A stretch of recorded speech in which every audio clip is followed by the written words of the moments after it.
thank you for this moment.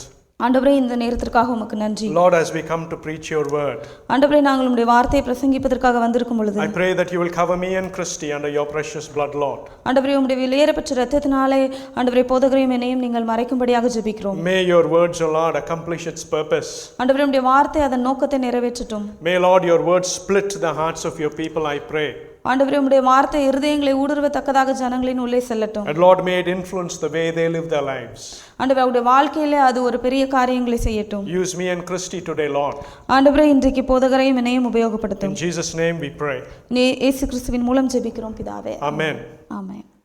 Today we are going to continue the series from the book of 1 Samuel. இன்றைக்கு நாம் தொடர்ச்சியாக பார்த்து வருகிற 1 Samuel புத்தகத்திற்கு நேராக கடந்து செல்லலாம். I don't need a lot of time today, just about 30 minutes.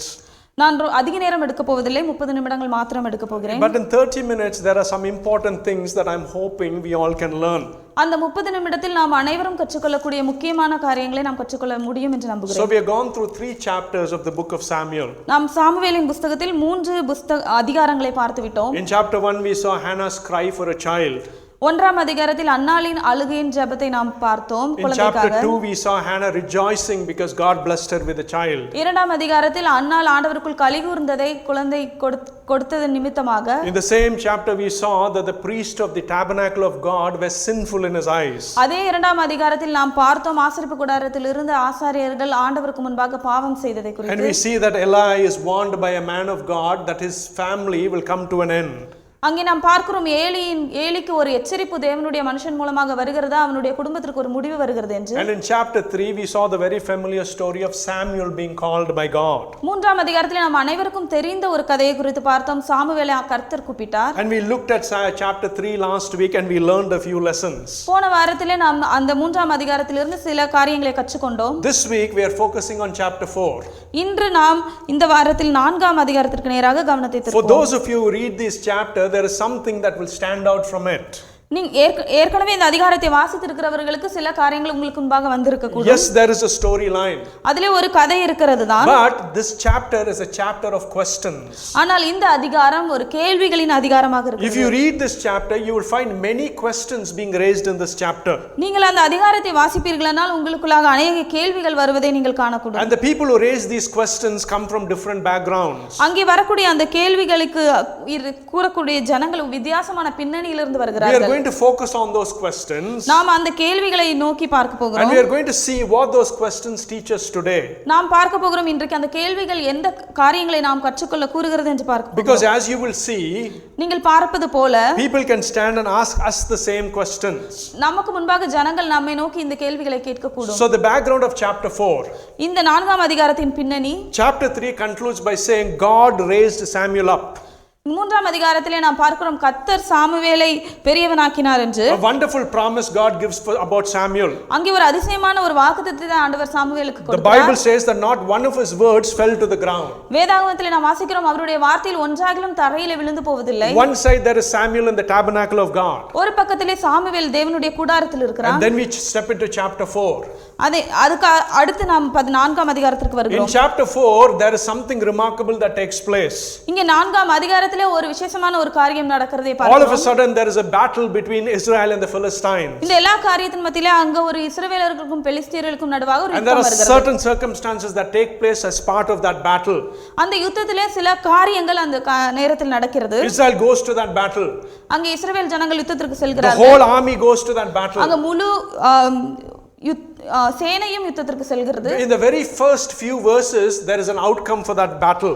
அங்கே முதல் 3 வசனங்களிலே நாம் பார்க்கிறோம் சில வசனங்களில் யுத்தத்தின் முடிவு வேதாகமம் சொல்கிறது. The Bible says Israel was defeated. அங்கே இஸ்ரவேல் ஜனங்கள் தோற்கடிக்கப்பட்டார்கள். The Bible says that 4000 soldiers of Israel died that day. வேதாகமம் சொல்கிறது 4000 இஸ்ரவேல் காலாட்கள் தோற்கடிக்கப்பட்டார்கள் அந்த நேரத்தில். And then the Bible says something very important. அங்கே வேதாகமம் ஒரு முக்கியமான ஒரு காரியத்தை சொல்கிறது. It says the elders of Israel gathered together. அங்கே இஸ்ரவேலின் மூப்பர்கள் ஒன்று சேர்ந்து and they raise a question. அங்க அவர்கள் கேள்வி எழுப்புகிறார்கள். That is in verse 3. அது 3ஆம் வசனத்தில் பார்க்கிறோம். Let me read it to you in English. அதை நான் உங்களுக்கு ஆங்கிலத்தில் வாசிக்கிறேன். When the soldiers returned to the camp, the elders of Israel asked, why did the Lord bring defeat upon us before the Philistines? ஜனங்கள் திரும்ப பாளையத்துக்கு வந்தபோது இஸ்ரவேலின் மூப்பரானவர்கள் இன்று கர்த்தர் பெலிஸ்தருக்கு முன்பாக நம்மை முறிய அடித்ததென்ன? Here is the first question in that chapter. இங்கே இந்த அதிகாரத்தின் முதல் கேள்வி வருகிறது. A question where the elders of Israel are asking, why this defeat? இங்கே இஸ்ரவேலின் மூப்பர்கள் கேட்கிறார்கள், ஏன் இந்த தோல்வி? They are not able to understand why they faced defeat with the Philistines. அவர்களால் பெலிஸ்தர்களுக்கு முன்பாக நாம் ஏன் தோற்கடிக்கப்பட்டோம் என்பதை புரிந்து கொள்ள முடியவில்லை. First, let us try and answer that question. முதல்ல அதற்கு என்ன பதில் என்று நாம் பார்க்கலாம். Let's answer the question as to why God gave Israel defeat that day. அந்த கேள்விக்கான பதில் ஏன் ஆண்டவர் இஸ்ரவேலை முறியடித்தார் என்று பார்க்கிறோம். The answers to that is in chapter 1, 2 and 3 that we have been preaching these past few Sundays. அந்த கேள்விக்கான பதிலை நாம் கடந்த வாரங்களில் பார்த்தது போல 1, 2, 3 அதிகாரங்களில் இருக்கிறது. In chapter 2 verses 27 to 35, God sends a prophet to Eli. அங்கே 2ஆம் அதிகாரத்தில் 27ஆம் வசனத்திலிருந்து 32 வரைக்கும் நாம் பார்க்கிறோம். And God asks Eli a few questions. ஆண்டவர் ஏலியிடத்தில் சில கேள்விகளை கேட்கிறார். He says, why are you scorning me? ஆண்டவர் ஏலியிடத்தில் கேட்கிறார், நீ என்னை ஏன் மதிக்கவில்லை என்று. Where is your honor? நீ ஏன் என்னை கனப்படுத்தவில்லை என்று And கேட்கிறார். God gives Eli a very dire prophecy. அங்கே ஏலிக்கு ஆண்டவர் ஒரு தீர்க்கதரிசனத்தை கூறுகிறார். He says that your family will come to nothing. ஆண்டவர் சொல்கிறார், உன்னுடைய குடும்பம் ஒன்றுமில்லாமல் போகும் என்கிறார். God gives Eli such a promise which shakes his heart. ஆண்டவர் ஏலியின் இருதயம் அசையக்கூடிய விதத்திலே ஒரு வாக்குத்தத்தத்தை He says that both his sons will die on the same day. அவர் சொல்கிறார், உன்னுடைய 2 குமாரரும் ஒரே நாளில் மரிப்பார்கள் என்று ஆண்டவர் சொன்னார். God does exactly the same thing in 1 Samuel chapter 3. ஆண்டவர் அவர் சொன்ன காரியத்தை 1 சாமுவேல் 3ஆம் அதிகாரத்தில் நிறைவேற்றினார். When he called Samuel, ஆண்டவர் சாமுவேலை கூப்பிட்ட and when பொழுது, Samuel says, here I am, speak to me, Lord. Samuel சொல்கிறான், கர்த்தாவே சொல்லும், அடியேன் கேட்கிறேன். The Lord says Samuel something very important. ஆண்டவர் சாமுவேலுக்கு ஒரு முக்கியமான காரியத்தை In கூறுகிறார். chapter 3 verse 11 the Bible says, 3ஆம் அதிகாரம் 11ஆம் வசனத்தில் this is வேதாகமம் the Lord சொல்கிறது, speaking to Samuel. இப்பொழுது ஆண்டவர் சாமுவேலிடத்தில் He பேசுகிறார். says, see, I am going to do something in Israel ஆண்டவர் சொல்கிறார், பார், நான் இஸ்ரவேலிலே ஒரு காரியத்தை செய்ய that will போகிறேன். make the ears of everyone who hear tingle. அதிலே அதை கேட்கிற ஒவ்வொருவருடைய காதுகளிலும் அது தொனித்துக் கொண்டிருக்கும். This is what God tells Samuel that he is going to do with Eli. அதுதான் ஆண்டவர் சாமுவேலிடத்தில் சொல்கிறார், நான் ஏலியின் குடும்பத்தில் செய்ய Twice போகிறேன். God gives the confirmation to Eli and his sons. ஆண்டவர் 2 முறை ஏலிக்கும் அவன் குமாரரையும் குறித்த ஒரு உறுதியை கொடுக்கிறார். This is the background with which Israel has gone into battle with the Philistines. அந்த ஒரு பின்னணியில் இருக்கிற இஸ்ரவேல் ஜனங்கள் தான் பெலிஸ்தரை எதிர்த்து If யுத்தத்துக்கு you fast செல்கிறார்கள். forward to the later part of chapter 4, நீங்கள் 4ஆம் அதிகாரத்தின் கடைசி பகுதிக்கு வந்து the சென்றார். Bible will tell you வேதாகமம் சொல்கிறது, that Israel goes on the second day for battle. இஸ்ரவேலர்கள் 2ஆம் நாள் யுத்தத்திற்கு In செல்கிறார்கள். that battle, both of Eli's son die. அந்த யுத்தத்திலே ஏலியின் 2 குமாரரும் மாண்டு It's போகிறார்கள். one very small verse, the story is finished. அது ஒரே வார்த்தையில் அந்த கதை முடிந்து விடுகிறது. Just a few words, the Bible says in chapter 4 that in the battle Eli's sons die. சில வார்த்தைகள் தான் வேதாகமம் சொல்கிறது, ஏலியின் குமாரர்கள் யுத்தத்தில் The மரித்தார்கள். question is, did God not love Israel? கேள்வி என்னவென்றால், தேவன் இஸ்ரவேலை Why நேசிக்கவில்லையா? did God bring such a great defeat upon Israel? ஏன் இவ்வளவு பெரிய ஒரு தோல்வியை இஸ்ரவேலுக்கு ஆண்டவர் கொடுக்க வேண்டும்? 4,000 men are dead. 4000 மனிதர்கள் இறந்து போகிறார்கள். And then not only that, thousands and thousands of people die in the second battle. அது மட்டுமில்லை, 2வது யுத்தத்தில் ஆயிரக்கணக்கான ஜனங்கள் மாண்டு So the போகிறார்கள். first question that raises in our heart is, does God not love Israel? முதலாவது நம்முடைய இதயத்தில் வருகிற கேள்வி என்னவென்றால், ஏன் ஆண்டவர் இஸ்ரவேலை We நேசிக்கவில்லையா? all know that our God is an unchanging God. நம்ம அனைவருக்கும் தெரியும் நம்முடைய தேவன் மாறாதவர். We read from the book of Hosea chapter 11 as we began service நாம் today. இந்த ஆராதனை ஆரம்பித்த பொழுது யோசியா 11ஆம் அதிகாரத்திலிருந்து வாசித்தோம். That part of the Bible itself where the title says God's love for Israel. அந்த அதிகாரத்தின் தலைப்பே இவ்வாறாக இருக்கிறது, தேவனின் இஸ்ரவேலுக்காக தேவனின் And அன்பு. God says, I loved Israel like a child. ஆண்டவர் சொல்கிறார், நான் இளைஞனாய் இருந்த பொழுதே இஸ்ரவேலை It Nesithen. says, I taught Ephraim how to walk. நான் அவனை நடக்க பழக்கினேன் என்று ஆண்டவர் It சொல்கிறார். said, I led them with cords of kindness. நான் அவர்களை என்னுடைய குமாரனை ஒரு அன்பின் கயிர்களால கட்டி இழுத்தேன் என்று It சொல்கிறார். says, I was with them, I lifted them up like a child. நான் அவர்களை ஒரு குழந்தையை போல தூக்கினேன் என்று ஆண்டவர் சொல்கிறார். But here we see that God's mercies and grace is not in that battle. நாம் இங்கே பார்க்கிறோம், ஆண்டவருடைய இரக்கமும் கிருபையும் அந்த யுத்தத்தில் இல்லை என்று பார்க்கிறோம். God was not with Israel that day. ஆண்டவர் இஸ்ரவேலர்களோடு அந்த நாளில் இல்லை. They faced this flattering defeat. So அவர்கள் ஒரு மிகவும் மோசமான ஒரு தோல்வியை சந்திக்கிறார்கள். Because there is a promise or there is a covenant that God has given through his prophet. ஏனென்றால் ஆண்டவர் அவருடைய தீர்க்கதரிசியின் மூலமாக ஒரு உடன்படிக்கையை ஏற்படுத்தினார். He says that he will take Eli's sons on the same day. அவர் சொல்கிறார், நான் ஏலியின் குமாரர்களை ஒரே நாளில் மாண்டு The போவார்கள். first lesson that we are going to learn from that chapter is this. அந்த அதிகாரத்திலிருந்து நாம் முதலாவது கற்றுக்கொள்ள போகிற காரியம் என்னவென்றால் அது இதுதான். Our God is a covenant keeping God. நம்முடைய தேவன் அவர் வாக்குத்தத்தத்தை நிறைவேற்றுகிற தேவன். What did the Lord speak to the prophets?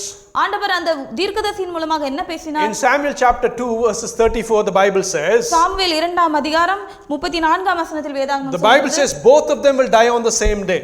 வேதாகமம் சொல்கிறது இரண்டு பேரும் ஒரே நாளில் மரிப்பார்கள். In chapter 3 verses 11 the Bible says, I will do something in Israel that will make the ears of people tingle. 3ஆம் அதிகாரம் 11ஆம் வசனத்தில் பார்க்கிறோம், நான் ஒரு காரியத்தை செய்ய போகிறேன், அது கேட்கிற ஒவ்வொருவருடைய காதுகளிலும் அது தொனித்துக் கொண்டிருக்கும். In chapter 3 verses 12 the Bible says, I will carry out everything that I prophesied against Eli and his family. 3ஆம் அதிகாரம் 12ஆம் வசனத்தில் பார்க்கிறோம், நான் ஏலியையும் அவன் குடும்பத்தையும் குறித்து சொன்ன எல்லா காரியங்களையும் நிறைவேற்றுவேன் என்று ஆண்டவர் சொன்னார். Whatever the Lord said, ஆண்டவர் என்னெல்லாம் சொன்னாரோ, through his prophet, அவருடைய தீர்க்கதரிசியின் மூலமாக, through Samuel, சாமுவேலின் மூலமாக, God is carrying that out in chapter 4. அதை எல்லாவற்றையும் ஆண்டவர் 4ஆம் அதிகாரத்தில் நிறைவேற்றுகிறார். If you read chapter 4, நீங்கள் 4ஆம் அதிகாரத்தை வாசிப்பீர்கள் on the என்றால், first day after the battle, அந்த யுத்தத்தின் முதலாம் நாளின் முடிவில், when the elders come home, அங்கே மூப்பர்கள் எல்லாரும் வீட்டிற்கு and வருகிறார்கள். they raise the question, why did Lord bring defeat upon us? ஆண்டவர் அவர்கள் இந்த கேள்வி எழுப்புகிறார்கள், ஏன் ஆண்டவர் நமக்கு தோல்வியை அனுமதித்தார்? They answer the question themselves. அவர்களே அதற்கான பதிலையும் சொல்கிறார்கள். They plan to bring the ark of the covenant of God from Shiloh into the battlefield. அவர்கள் தேவனுடைய உடன்படிக்கையை பெட்டி சீலோவிலிருந்து எடுத்துக்கொண்டு யுத்தஸ்தலத்திற்கு கொண்டு வர வேண்டும் என்று முடிவு Verse செய்கிறார்கள். 3 says, 3ஆம் வசனத்தில் let us bring back the ark of the Lord's covenant from Shiloh so that it may go with us and save us from the hand of our enemies. சீலோவில் இருக்கிற கர்த்தருடைய உடன்படிக்கை பெட்டியை கொண்டு வருவோம், அது நம்மை நம்முடைய பகைஞரின் கைக்கு விலக்கி ரட்சிக்கும்படி நம்முடைய நடுவிலே வர வேண்டியது என்றார்கள். Who must bring the ark of the covenant into the battlefield? தேவனுடைய உடன்படிக்கை பெட்டியை யார் எடுத்துக்கொண்டு யுத்தத்திற்கு வர வேண்டும்? It is the priests of God who serve him in the temple. They are the ones allowed to touch and carry the ark of the covenant. அங்கே ஆசரிப்பு கூடாரத்தில் வேலை செய்கிற ஆசாரியர்கள் மாத்திரம் தான் உடன்படிக்கை பெட்டியை தூக்கிக்கொள்ள வர And தகுதியானவர்கள். here comes Hophni and Phinehas into the battlefield. இங்கே ஓபனியும் பினகாசும் அதை எடுத்துக்கொண்டு யுத்தத்திற்கு வருகிறார்கள். These two men were warned by God many a times. இந்த இரண்டு பேரும் தேவனால் பல தடவை எச்சரிப்பை In பெற்றார்கள். chapter 2 we clearly see God giving them warning after warning. 2ஆம் அதிகாரத்தில் நாம் தெளிவாக பார்க்கிறோம், ஆண்டவர் எச்சரிப்பின் மேல் எச்சரிப்பாக அவர்களுக்கு கொடுத்து Their கொண்டிருக்கிறார். father calls them and says, why are you doing this, my son? அவருடைய தகப்பன் அவர்களை கூப்பிட்டு சொல்கிறார், என் குமாரர்களே ஏன் இப்படி செய்கிறீர்கள்? Eli says, if you sin against man, God will mediate for you.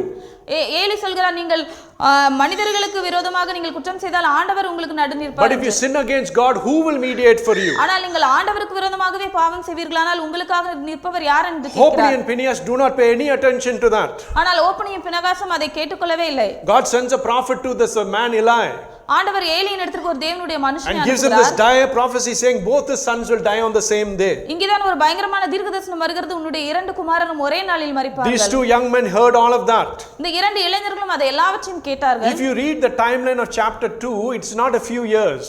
நீங்கள் அந்த 2ஆம் அதிகாரத்தின் காலகட்டத்தை யோசித்து பார்ப்பீர்களானால் அது ஒரு சில வருடங்கள் அல்ல. For 20 years these two men are sinning in the presence of God. கிட்டத்தட்ட 20 வருடமாக இந்த இரண்டு இளைஞர்களும் தேவனுக்கு விரோதமாக பாவம் It looked செய்தார்கள். as though God wasn't concerned. இது ஒருவேளை நாம் ஆண்டவர் அதை கண்டு கொள்ளவில்லை என்று நினைக்கலாம். They might come to a conclusion saying we are doing this, God is nowhere to be found. அவங்களாகவே ஒரு முடிவிற்கு வந்திருக்கலாம், நாம் இதையெல்லாம் செய்கிறோம் ஆண்டவர் காணவில்லை என்று. And they continue to sin in the tabernacle of God. அவர்கள் தொடர்ந்து தேவனுடைய ஆலயத்திலே அந்த பாவத்தை செய்து But there were கொண்டிருந்தார்கள். consequences because of that sin. ஆனால் அவருடைய பாவத்தின் விளைவு என்ன என்றால், That consequence was captured in the very first works of the book of chapter 3.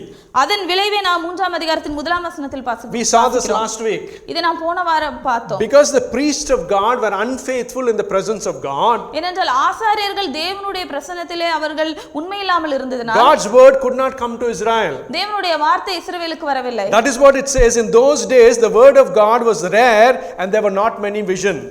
எனவேதான் இவ்வாறு நாம் வாசிக்கிறோம், அந்த நாட்களில் தேவனுடைய வார்த்தை அபூர்வமா இருந்தது, பிரத்யட்சமான தரிசனம் இருந்ததில்லை. God has to change that. ஆண்டவர் அதை மாற்ற வேண்டும். God waits for 20 years and gives Eli and Hophni and Phinehas the time.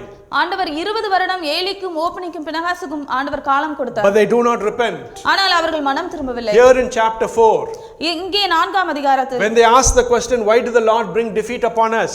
அவர்கள் இந்த கேள்வியை கேட்கிறார்கள், ஏன் ஆண்டவர் நமக்கு தோல்வியை Even கொடுத்தார்? the elders were not able to recognize what was going on in Israel. அங்கே இஸ்ரவேலின் மூப்பர்களால் கூட ஏன் ஆண்டவர் தோல்வியை கொடுத்தார் என்று அவர்களால் உணர்ந்து கொள்ள God முடியவில்லை. brings Hophni and Phinehas into the battlefield. ஆண்டவர் ஓப்னியையும் பினகாசையும் யுத்த ஸ்தலத்திற்கு கொண்டு வருகிறார். And the Bible says in chapter 4, வேதாகமம் சொல்கிறது 4ஆம் அதிகாரத்தில், that day both these men die. அந்த நாளில் அந்த இரண்டு பேரும் மரித்தார்கள். God carries out what he spoke through his prophet. ஆண்டவர் அவருடைய தீர்க்கதரிசியின் மூலமாக சொன்ன வார்த்தையை நிறைவேற்றினார். God carried out what he spoke through Samuel. ஆண்டவர் சாமுவேலின் மூலமாக சொன்ன வார்த்தையை நிறைவேற்றினார். God had to do something so that his words could come to Israel. ஆண்டவர் ஏதாவது செய்ய வேண்டும், அதன் மூலமாக அவருடைய வார்த்தை இஸ்ரவேலுக்கு வரும். This is the background.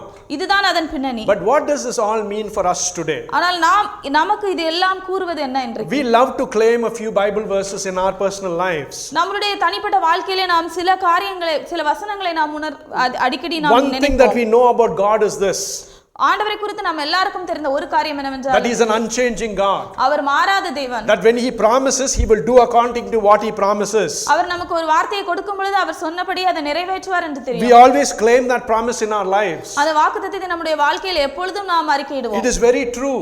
அது மிகவும் உண்மை. Whatever that promises that God gives, என்னென்ன வார்த்தைகள் ஆண்டவர் உங்களுக்கு கொடுத்தாரோ, sometimes that promise may be a good promise that God gives you. சில நேரத்தில் அந்த வாக்குத்தத்தம் மிகவும் நல்ல வாக்குத்தத்தமாக But இருக்கலாம். sometimes, as we see in chapter 3, those promises that God gives are dire promises. சில நேரங்களில் நாம் 3ஆம் அதிகாரத்தில் வாசித்தது போல ஆண்டவர் கொடுக்கிற வாக்குத்தத்தங்கள் பயங்கரமானதாக இருக்கலாம். Whatever God says, he will do accordingly. ஆண்டவர் என்னெல்லாம் சொன்னாரோ அதெல்லாம் அவர் No நிறைவேற்றுவார். matter what, God will move heaven and earth to accomplish his promise in our life.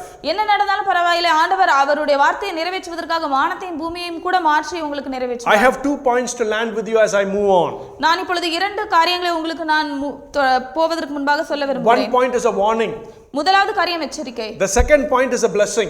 இரண்டாவது காரியம் ஆசீர்வாதம். Because when the character of God being unchanging comes, both of these apply. ஏனென்றால் ஆண்டவருடைய மாறாத குணம் வரும்பொழுது இந்த 2 காரியங்களும் அங்கே வருகிறது. In your personal life, உங்களுடைய தனிப்பட்ட வாழ்க்கையில் have there been times when God has warned you? ஏதாவது ஒரு நேரத்தில் ஆண்டவர் உங்களை எச்சரித்தது உண்டா? As God said, this is something which is displeasing to me. ஆண்டவர் எப்பொழுதாவது சொன்னதுனா இது என்னை பிரியப்படுத்தவில்லை என்று. This is something that I do not want and I desire in you. ஆண்டவர் எப்பொழுதாவது உங்களிடத்தில் இவ்வாறு சொல்லி இருக்கிறாரா, இது நான் உங்களிடத்தில் விரும்பவில்லை, உங்களுக்கு எனக்கு இது பிடிக்கவில்லை It என்று. might have been a prophecy that someone had given you. அது ஒருவேளை ஒரு தீர்க்கதரிசனம் உங்களிடத்தில் வந்ததாக Or it இருக்கலாம். might be a warning that you got through a sermon that you heard in the church. அது ஒருவேளை நீங்கள் ஆலயத்திலே கேட்ட பிரசங்கத்திலிருந்து வந்த எச்சரிக்கையாக இருக்கலாம். And just like Hophni and Phinehas, many years have passed by. ஒருவேளை ஓப்பனையும் பினகாசையும் போல பல வருடங்கள் கடந்து 20 சென்றிருக்கலாம். years went by for Hophni and Phinehas. 20 வருடங்கள் ஓப்பனைக்கும் பினகாசுக்கும் கடந்து And விட்டது. maybe just like that you are thinking, oh, God said, but maybe he's forgotten. ஒருவேளை அதை போல நீங்களும் நினைக்கலாம், ஆண்டவர் சொன்னார் ஆனால் இப்பொழுது மறந்து Oh, விட்டார். he said he's not going to carry it out. அவர் சொன்னார் ஆனால் அதை அவர் நிறைவேற்ற போவதில்லை And என்று you go back நினைக்கலாம். to your old ways. நீங்கள் உங்களுடைய பழைய வாழ்க்கைக்கு திரும்பி You செல்லலாம். continue your sinful life. மீண்டுமாக அந்த பழைய பாவ வாழ்க்கையை See, the தொடரலாம். sin could be something very simple in your eyes. ஒருவேளை அந்த பாவம் உங்களுடைய வாழ்க்கையில் மிகவும் சின்னதாக இருக்கலாம். But if God has pointed out in your life that this is sinful, ஆனால் ஆண்டவர் உங்களிடத்தில் ஒருவேளை குறிப்பிட்டு கூறி இருக்கலாம் இது பாவம் என்று. then God is waiting. ஆண்டவர் காத்திருக்கிறார். He will wait for many years. அவர் பல வருடங்களாக காத்திருப்பார். Even for such dire sinfulness, he waited for 20 years before he could act. சில நேரங்களில் மிகவும் கொடுமையான பாவங்களுக்காக கூட அவர் 20 வருடங்கள் காத்திருக்கிறார். Are you like that before God today? நீங்கள் ஆண்டவருக்கு முன்பாக அப்படி இருக்கிறீர்களா? Are you carrying something which is displeasing God in your life today? ஆண்டவருக்கு பிரியமில்லாத ஏதாவது ஒரு காரியங்களை கொண்டு வந்திருக்கிறீர்களா And இன்றைக்கு? you're thinking maybe God is turning a blind eye to that. ஒருவேளை நீங்கள் ஆண்டவர் அவருடைய கண்களை மறைத்துக் கொண்டார் அதற்காக No, என்று my நினைக்கிறீர்களா? இல்லை சகோதரரே. No, my friend. இல்லை நண்பர்களே. When God says something, he means what he says. ஆண்டவர் ஏதாவது உங்களுடைய வாழ்க்கையில் சொன்னால் அவர் அதை கண்டிப்பாக Check your சொல்கிறார். life. உங்களுடைய வாழ்க்கையில் சோதித்து How is your பாருங்கள். life before God Almighty? உங்களுடைய வாழ்க்கை வல்லமையுள்ள தேவனுடைய கண்களுக்கு முன்பாக எப்படி Especially in இருக்கிறது? those things which he has spoken to you. சில முக்கியமாக அவர் உங்களிடத்தில் பேசிய காரியங்கள், Where time and again he has reminded you. அவர் உங்களுக்கு நேரத்தை கொடுத்து அதை ஞாபகப்படுத்தி இருக்கிற It's very காரியங்கள். important we take that into our hands. அது மிகவும் முக்கியமானது. அதை நீங்கள் உங்கள் கைகளில் We need to எடுத்துக்கொள்கிறீர்கள். understand and act on it. நீங்கள் அதை உணர்ந்து கொண்டு அதற்காக நீங்கள் செயல்பட வேண்டும். Here is the blessing. இப்பொழுது அங்கே ஆசீர்வாதம். When God says something, he will always do it in your life. ஆண்டவர் உங்களுக்கு ஏதாவது சொல்லும் பொழுது அவர் கண்டிப்பாக அதை Has he given நிறைவேற்றுவார். you a promise? அவர் உங்களுக்கு வாக்குத்தத்தத்தை As he கொடுத்திருக்கலாம். said, I will do this in your life. நான் உங்களுக்கு இதை செய்வேன் என்று அவர் சொல்லி As he இருக்கலாம். said, he will lift you up. நான் உங்களை உயர்த்துவேன் என்று As he சொன்னது said, போல he will be with you every time. உன்னோடு நான் எப்பொழுதும் இருப்பேன் என்று சொன்னது போல Whatever he says, he will do for you. உங்களுக்கு என்னெல்லாம் சொன்னாரோ அதை அவர் அப்படியே நிறைவேற்றுவார். See, God will move heaven and earth to do what he said for you. பாருங்கள், ஆண்டவர் வானத்தையும் பூமியையும் கூட மாற்றுவார் உங்களுக்கு சொன்னதை நிறைவேற்றுவதற்காக. You may ask, how will God move heaven and earth to do something for me? நீங்கள் ஒருவேளை நினைக்கலாம், ஆண்டவர் எப்படி வானத்தையும் பூமியையும் நகற்றுவார் எனக்கு வார்த்தையை Some things நிறைவேற்ற? will look impossible. இது மிகவும் நடப்பதற்கு அரிதான But if காரியமாக God இருக்கிறது. has said, it will come to pass. ஆனால் ஆண்டவர் என்ன சொன்னாரோ அது அப்படியே A நிறைவேறும். very good example is with Hezekiah. மிகவும் முக்கியமான ஒரு நல்ல உதாரணம் நாம் பார்க்கிறோம் எசேக்கியா ராஜா. The book of Kings says Hezekiah is unwell. ராஜாக்களின் புத்தகத்தில் நாம் வாசிக்கிறோம் எசேக்கியா அங்கே நோய்வாய்ப்பட்டிருக்கிறார். Isaiah goes to him. ஏசாயா அங்கே செல்கிறான். And Isaiah says, put your house in order, you are going to die. ஏசாயா சொல்கிறான், உன்னுடைய வீட்டு காரியங்களை ஒழுங்குபடுத்தும், நீர் மரித்து போவீர். The Bible says Hezekiah turns to the wall and he cries to God. வேதாகமம் சொல்லுகிறது எசேக்கியா சுவர்புறமாக திரும்பி ஆண்டவரை நோக்கி அழுகிறார். God sends a prophet back. ஆண்டவர் அங்கே தீர்க்கதரிசியை And மறுபடியும் he says, you are not going to die. ஆண்டவர் சொல்கிறார், நீ மரிப்பதில்லை I'm என்றார். going to extend your life. நான் உன்னுடைய வாழ்க்கையை நீட்டிக்க போகிறேன் என்று சொல்கிறார். And then what happens is a very important one which I want you to catch. அங்கே என்ன நடக்கிறது, ஒரு முக்கியமான காரியத்தை நீங்கள் பிடித்துக்கொள்ள வேண்டும். God gives Hezekiah a sign that he is going to do what he spoke to him. அங்கே ஆண்டவர் எசேக்கியாவுக்கு ஒரு அடையாளத்தை கொடுக்கிறார், சொன்ன வார்த்தையை 2 நிறைவேற்றுவதற்கு. Kings chapter 20 this whole incident is in. 2 ராஜாக்கள் 20ஆம் அதிகாரத்தில் இந்த எல்லா காரியங்களும் What இருக்கிறது. does God do to show Hezekiah he is going to accomplish that promise? அங்கே ஆண்டவர் என்ன செய்தார் எசேக்கியாவின் மூலமாக அவர் சொன்ன வார்த்தையை The Bible நிறைவேற்றுவதற்கு? says he sent the sun back a few degrees. வேதாகமம் சொல்கிறது அந்த சூரிய பாகை சில பாகை முன்பாக செல்கிறது. Here is an example that God will move heaven and earth to accomplish what he has promised you. இதுதான் ஒரு ஆண்டவர் உங்களுக்கு சொன்ன வார்த்தை நிறைவேற்றுவதற்கான ஒரு உதாரணமாக When இருக்கிறது. the elders asked the question அங்கே of மூப்பர்கள் அந்த கேள்வியை கேட்ட பொழுது, why did God bring defeat on us today? ஏன் இஸ்ரவேலர்களுக்கு மத்தியிலாக ஆண்டவர் அந்த தோல்வியை The கொடுத்தார்? answer to the question is because God said so. அதற்கான பதில் என்னவென்றால் ஆண்டவர் அதை சொன்னார். The elders of Israel did not realize that. ஆனால் இஸ்ரவேலின் மூப்பர்கள் அதை உணர்ந்து கொள்ளவில்லை. But in hindsight, when we examine chapter 4, we are able to see why God brought defeat. ஆனால் அந்த 4ஆம் அதிகாரத்தை நாம் தெளிவாக பார்க்கும் பொழுது ஏன் அந்த தோல்வி ஆண்டவர் அனுமதித்தார் என்று நாம் And what are we learning from that question? அதன் கேள்வியின் மூலமாக நாம் கற்றுக்கொள்கிற காரியம் என்ன? If God says, ஆண்டவர் ஏதாவது சொன்னால் he will do it. அதை நிறைவேற்றுவார். He will not change it. அவர் அதை மாற்ற And போவதில்லை. what God says may be something good or it may be a blessing. ஆண்டவர் சொன்னது ஒருவேளை நல்ல காரியமாக இருக்கலாம், ஆசீர்வாதமாக Or it இருக்கலாம். might be a warning in your life. ஆனால் ஒருவேளை அது உங்களுடைய வாழ்க்கையில் எச்சரிப்பாக Just இருக்கலாம். like you hold God to bless you when he gives you his promise. எப்படி ஆண்டவர் உங்களுக்கு ஒரு வாக்குத்தத்தத்தை தரும் பொழுது அதை பிடித்துக்கொண்டு ஆசீர்வதியும் என்று கேட்கிறீர்களோ, God will hold the word of warning that he has given to you in your lives too. அதுபோல ஆண்டவர் உங்கள் வாழ்க்கையில் ஒரு எச்சரிப்பை கொடுத்திருப்பார் என்றால் அதையும் அவர் கண்டிப்பாக வைத்திருப்பார். ஹல்லேலூயா. Am I making sense to you? நான் உங்களுக்கு புரியும்படி It சொல்கிறேன். is very important what I am landing with you. இது மிகவும் முக்கியமானது நான் உங்களுக்கு சொல்ல God's வருகிற promise காரியம். may bring a blessing, it is true. ஆண்டவருடைய வாக்குத்தத்தங்கள் ஆசீர்வாதத்தை கொண்டு வரும், அது உண்மை. But that applies to every word God is speaking into your life. ஆனால் அது அவர் கொடுத்த ஒவ்வொரு வார்த்தையிலுமே உங்கள் வாழ்க்கையில அது இருக்கும். Including the warnings he has in your life. அவர் உங்களுக்கு கொடுத்த எச்சரிக்கையிலும் அது இருக்கும். God's anger doesn't last forever. God's anger doesn't last forever. அவருடைய கோபம் ஒரு நாளும் பல நாட்களுக்கு இருக்காது. From the very same question, there is another lesson we are going to learn. அதே ஒரு அந்த அதிகாரத்தில் இருக்கிற இன்னொரு காரியத்தை நாம் It's a கற்றுக்கொள்வோம். beautiful character of God. அது ஒரு ஆண்டவருடைய அழகான And you குணாதிசயம். will see this character time and time again in the Bible. நாம் வேதாகமத்தில் பல முறை பல நேரங்களில் அதே குணங்களை நாம் The பார்க்கிறோம். book of Psalm chapter 125 verse 8 says, சங்கீதம் 125 8ஆம் வசனம் the Lord சொல்கிறது, is gracious and compassionate. ஆண்டவர் இரக்கமும் கருணையும் மிகுந்தவர், He is slow to anger and rich in love. அவர் கோபிப்பதற்கு தாமதமாகவும் இரக்கத்தில் ஐஸ்வர்யம் உள்ளவராகவும் In இருக்கிறார். Isaiah 57:16 the Bible says, ஏசாயா 57:16 இவ்வாறு this is வாசிக்கிறோம். God talking to the prophet Isaiah. இது ஆண்டவர் ஏசாயா தீர்க்கதரிசியின் மூலமாக இவ்வாறு Catch பேசுகிறார். these words carefully. இந்த வசனங்களை நீங்கள் கவனமாக The Lord கவனியுங்கள். is saying, ஆண்டவர் சொல்கிறார், I will not accuse them forever, நான் எப்பொழுதும் வழக்காட மாட்டேன், nor I will be angry with them. நான் என்றைக்கும் கோபமாய் இருப்பதும் இல்லை. For they will faint away if I am always angry with them. ஏனென்றால் ஆவியும் நான் உண்டு பண்ணின ஆத்துமாக்களும் என் முகத்துக்கு முன்பாக சோர்ந்து For போகும். they are the people I created. நான் உருவாக்கின என் ஆத்துமாக்கள். The point we are taking from these verses is this. இந்த வசனத்தின் மூலமாக நான் கூற வருகிற There காரியம் are என்னவென்றால் times when God is angry with his people, சில நேரங்களில் ஆண்டவர் அவருடைய ஜனங்களிடத்தில் கோபமாக but இருக்கிறார். God doesn't hold that anger forever. ஆனால் ஆண்டவர் அந்த கோபத்தை எப்பொழுதும் If வைத்திருப்பதில்லை. you examine chapter 3 very carefully, நீங்கள் 3ஆம் அதிகாரத்தை கவனமாக சோதித்து பார்க்கும் பொழுது, when God sends the man of God to Eli, ஆண்டவர் ஏலியினிடத்தில் தேவனுடைய மனுஷனை அனுப்பும் பொழுது he says a few things to the prophet. அவர் சில காரியங்களை அந்த தீர்க்கதரிசியின் மூலமாக சொல்கிறார். Yes, he says that both his sons will die. ஆமா, அவர் சொன்னார் உன்னுடைய 2 குமாரர்களும் மரிப்பார்கள் But he also tells Eli something else. ஆனால் அவர் ஏலிக்கு மற்றொரு காரியமும் சொல்கிறார். We saw during the second part of this that Eli descends from Aaron. அந்த 2ஆம் அதிகாரத்தில் நாம் பார்த்தோம் ஏலி ஆரோனின் சந்ததியில் வருகிறார். He was a priest of the Almighty God. அவர் வல்லமையுள்ள தேவனின் ஆசாரியனாக இருக்கிறார். When God sends the man of God, he tells Eli this. ஆண்டவர் தேவனுடைய மனுஷனை அனுப்பும் பொழுது ஏலிக்கு இதை சொல்கிறார். He says, in your house there will never be priests anymore. உன்னுடைய வீட்டில் ஆசாரியர்கள் இனி இருப்பதில்லை என்கிறார். He doesn't say your whole generation, he says in your family. அது ஒரு முழு சந்ததி என்று சொல்லாமல் உன்னுடைய குடும்பத்தில் என்று சொல்கிறது. Because there is a promise that the Aaronites will be the priests of God always. ஏனென்றால் ஒரு வாக்குத்தத்தம் இருக்கிறது, ஆரோனின் சந்ததி எப்பொழுதுமே ஆசாரிய ஊழியம் செய்வார்கள் என்று. God carries out what he says about Hophni and Phinehas. ஆண்டவர் ஓப்னிக்கும் பினகாசுக்கும் சொன்ன வார்த்தையை அவர் நிறைவேற்றுகிறார். But God doesn't carry out what he says about Eli's generation. ஆனால் ஆண்டவர் ஏலியின் சந்ததியை குறித்து சொன்ன வாக்குத்தத்தத்தை குறித்து இங்கே கூறவில்லை. Because the next generation when it comes, God forgives them. ஏனென்றால் அடுத்த சந்ததி ஆண்டவர் மன்னிக்கிறார். Here is a very good nugget that you might not have realized. இங்க நீங்க ஒரு சின்ன ஒரு நல்ல ஒரு காரியத்தை நீங்கள் ஒருவேளை அறிந்து கொள்ளாமல் இருக்கலாம். This is Jesus in Mark 2:25. இங்க மார்க் 2:25ல இயேசு சொல்கிறார். Jesus here in Mark 2:25 is referring back to Eli's family. Mark 2:25ல ஆண்டவர் ஏலியின் குடும்பத்தை குறித்து இங்கே சொல்கிறார். We have always missed this in Mark 2:25. We do not make that association.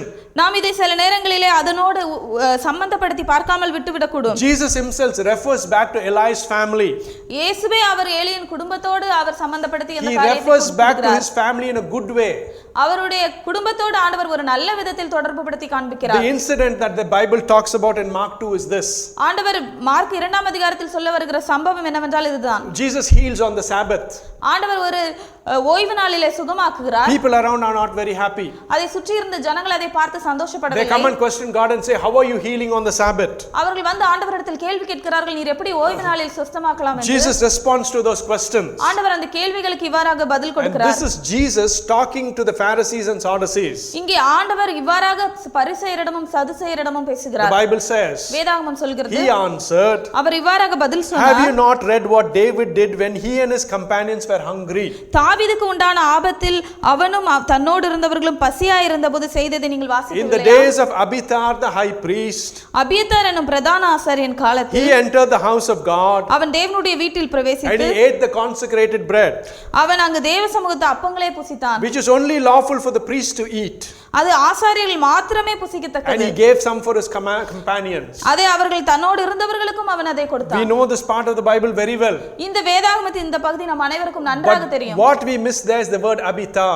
அங்கே நாம் ஒரு மிஸ் பண்ற ஒரு காரியம் என்னவென்றால் அபியத்தார் என்கிற ஒருவன். Who is this man Abiathar that Jesus is referring to? அந்த ஆண்டவர் சொல்கிற அபியத்தார் என்ற மனிதன் யார்? When you trace his lineage, நீங்கள் அந்த சந்ததியின் பின்பாக சென்று பார்க்கும் பொழுது, he is the great grandson of Eli. அங்கே அதற்கு அந்த அப்பா மேல போனா அது ஏலி வருகிறார். See, God who said his whole family he was going to destroy, ஆண்டவர் சொன்னார் அந்த முழு குடும்பத்தையும் நான் அழிக்க போகிறேன் என்று. Here we see because of his compassion, few generations later God raises a priest from the family. இங்கே நாம் பார்க்கிறோம் அவருடைய மனதிற்கத்தின் மூலமாக ஆண்டவர் சில ஜெனரேஷன்களுக்கு அப்புறமாக ஆண்டவர் ஒருவரை That too is a promise of God that he gives in chapter 2. அதுவும் ஆண்டவர் அங்கே 2ஆம் அதிகாரத்தில் கொடுத்த வாக்குத்தத்தத்தில் In verse 35 the Bible says, 35ஆம் வசனத்தில் வேதாகமம் I will சொல்கிறது, rise up for myself a faithful priest who will do according to what is in my heart and mind. என்னுடைய இருதயத்திற்கு ஏற்ற ஒரு ஆசாரியனை நான் உங்களில் ஏற்படுத்துவேன் என்று ஆண்டவர் சொல்கிறார். God is saying the same thing to Eli while he is giving him the dire promises. ஆண்டவர் அந்த ஏலிக்கு ஒரு பயங்கரமான தீர்க்கதரிசனத்தை கொடுக்கும் பொழுது தான் இந்த வாக்குத்தத்தத்தை He says your sons will die. ஆண்டவர் சொல்கிறார் உன் குமாரர்கள் மரித்து But I will raise up a priest for me. ஆனால் நான் எனக்கு ஒரு ஆசாரியனை ஏற்படுத்துவேன் என்று சொல்கிறார். Many people come to a conclusion that Samuel is the priest. அநேக ஜனங்கள் இவ்வாறாக முடிவுக்கு வருவார்கள், சாமுவேல் தான் ஆசாரியன் என்று. It can't be. அப்படி இருக்க முடியாது. Samuel was a Levite. Samuel Levi கோத்திரத்தை சேர்ந்தவர். But Samuel was not from the family of Aaron. ஆனால் ஆரோனின் குடும்பத்தை சேர்ந்தவன் அல்ல. The priest that God promises that he would give is this man Abiathar. ஆனால் ஆண்டவர் கொடுத்த அந்த வாக்குத்தத்தத்தின்படியான வந்த ஒரு ஆசாரியன் தான் அபியத்தார். Eli had 2 sons. ஏலிக்கு 2 குமாரர்கள் இருந்தார்கள், Hophni and Phinehas. ஓப்னியும் பினகாசும். Phinehas had at least 2 sons. அங்கே பினகாசுக்கு 2 குமாரர்கள் இருந்தார்கள், Ichabod and Ahitub. இக்கதோப் and அகிதோப். In chapter 4, the Bible will talk about the birth of Ichabod. அங்கே இக்கபோத்தின் பிறப்பை குறித்து 2ஆம் அதிகாரத்திலே நாம் பார்க்கிறோம். Ahitub had 2 sons. அங்கே Ahitub. அகிதூப்பும் 2 குமாரர்களை பெற்றான், Ahijah and Zadok. ஒன்று சாதோக்கு, இன்னொன்று Ahijah. அகிதாப். And he has another name which is Ahimelech. அவருக்கு இன்னொரு பெயர் இருக்கிறது, அது அகிமெலேக்கு. And Ahimelech's son is Abiathar. அந்த அகிமெலேக்கின் சன்னு தான் அகிதாப். You see what is happening here? இங்கே என்ன நடக்கிறது என்று பார்க்கிறோம். The great grandson of Eli. அங்கே ஏலியின் சந்ததியில் வந்த ஒரு பேரன். Jesus refers back to him in the New Testament. அதே ஆண்டவர் புதிய ஏற்பாட்டிலே தொடர்பு படுத்தி காண்பிக்கிறார். God's anger did not last forever for Eli's household. ஆண்டவர் ஏலியின் குடும்பத்தின் மேல வைத்த கோபம் என்றைக்குமாக இல்லை. Just like he said he did. அவர் சொன்னது போல செய்தார். He said in verse 35, I will raise another priest. ஆண்டவர் 35ஆம் வசனத்தில் சொன்னது போல நான் உங்களுக்கு இன்னொரு ஆசாரியனை எழும்ப பண்ணுவேன் And என்றார். God does exactly the same thing. அவர் சொன்னதை அவர் அப்படியே நிறைவேற்றினார். So what does this mean for us today? இன்றைக்கு நாம் புரிந்து கொள்ள வேண்டிய காரியம் இதிலிருந்து என்ன? I have met many people. நான் अनेक ஜனங்களை சந்தித்திருக்கிறேன். Especially my friends from university. கல்லூரியிலிருந்து வந்த என்னுடைய நண்பர்கள் விசேஷமாக. They will say, tell me, அவர்கள் சொல்வார்கள், என்னிடத்தில் Sherwin, சொல்லுங்கள், my life is so bad. என்னுடைய வாழ்க்கை மிகவும் மோசமாக இருக்கிறது. God cannot forgive me.